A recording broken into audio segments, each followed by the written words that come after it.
Hi, it's Pastor Andy and our Wednesday discipleship video this week. And our primary point this week has been about sharing.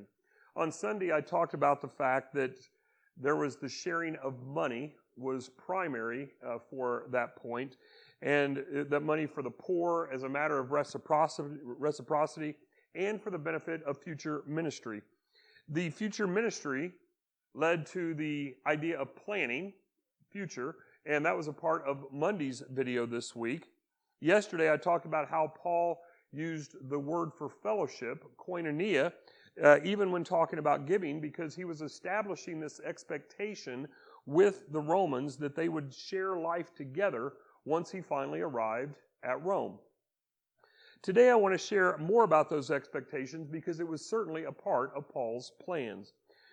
We do know that Paul made it back to Rome, but when he did, he was a prisoner under house arrest. And it was during that time, for instance, that he wrote books of the Bible such as Galatians, Ephesians, Philippians, Colossians, Philemon, for instance. And then he would end up in Rome another time, right at the time of his death, when he would write a letter such as 2 Timothy. But what we don't know is that between those imprisonments, we don't know a lot about where Paul went and what Paul did. As I mentioned the other day, it may have been that he made it to Spain. One of the early church fathers indicated that he did, but the Bible doesn't give us that, and we certainly don't know. But it is possible that Paul met that goal, but when Paul returned to Rome, it wasn't as he expected. Again, he returned, telling the Romans, I will come after I make this trip to Jerusalem. But when he did, it was as a prisoner. But what if he did move on to the western part of the Roman Empire? What if he was able to make it to Spain and everywhere in between Rome and Spain? What about his intentions for that? And what would need to happen? Well, a part of what would need to happen is that he would need to establish new relationships. He would need to have a new set of resources because those resources from Corinth were great when he was going that direction to the empire. But now that he's going to the west, it's going to be difficult to get those resources from such a far distance. And Rome could play that role for him. So we see the idea of a shared ministry in Romans 15, but it goes all the way back to Romans chapter 1, where Paul said that he wanted to impart some spiritual gift to strengthen the saints at Rome, Romans 1:12. And then in the very next verse, he says that he wants them, meaning Paul and the Romans, to mutually encourage one another. His presence with them, and remember that presence would include both Jew and Gentile, would help all of them to better learn to live by faith because of the gospel, Romans 1:16, and living by faith, Romans 1:17, and to encourage him even as he encouraged them. Again, back to verse 13.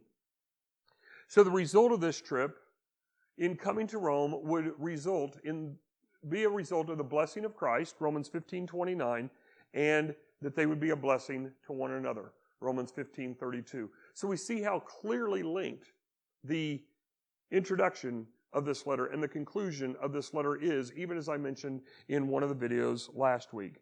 Now, if you remember back to last week's videos, I did mention in Romans 15:14, and this was the sermon for that Paul says he was satisfied with the Romans in three key areas: that they were good, that they were knowledgeable, and that they had the ability to instruct one another.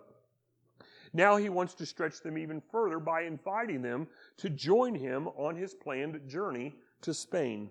Basically, to combine the idea of righteous living by faith, Romans 1:17, with the thoughts in Romans 15, Paul is kind of saying, hey, Romans, come with me, see the world, and serve Jesus.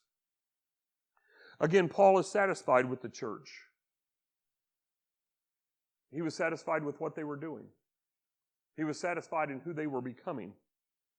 But what Paul was trying to encourage the Romans then, and what we can take from this message now, is that we must never be fully satisfied in who we are in the moment. We all have growth to do with Jesus. We all need to be stretching ourselves to become more like Jesus and to do more of what He wants us to do.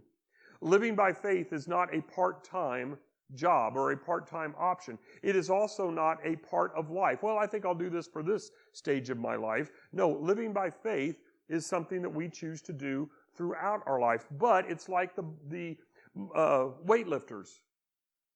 A weightlifter alters their routine so that they can continue to build muscle, and they increase the weight, they increase the resistance over time so that their body will continue to grow as they want it to do. You and I need to do the same thing. We need to practice our faith, but we need to not just be doing the same types of faith things that we did yesterday or last week or last year. We need to stretch ourselves to do things differently so that our faith continues to grow. See, Paul invited the Romans to do that with him. He invited them to share in his ministry, and God is still inviting people like you and people like me to partner with him in ministry today. We should never be fully comfortable. After all, we are serving the God of the universe. But by sharing in ministry together, we partner not only with one another in ministry, but also with God.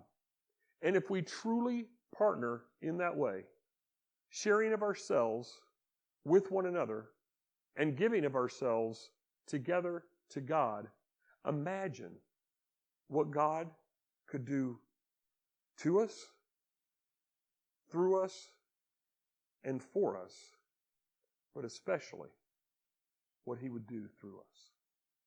Let that be our challenge each week.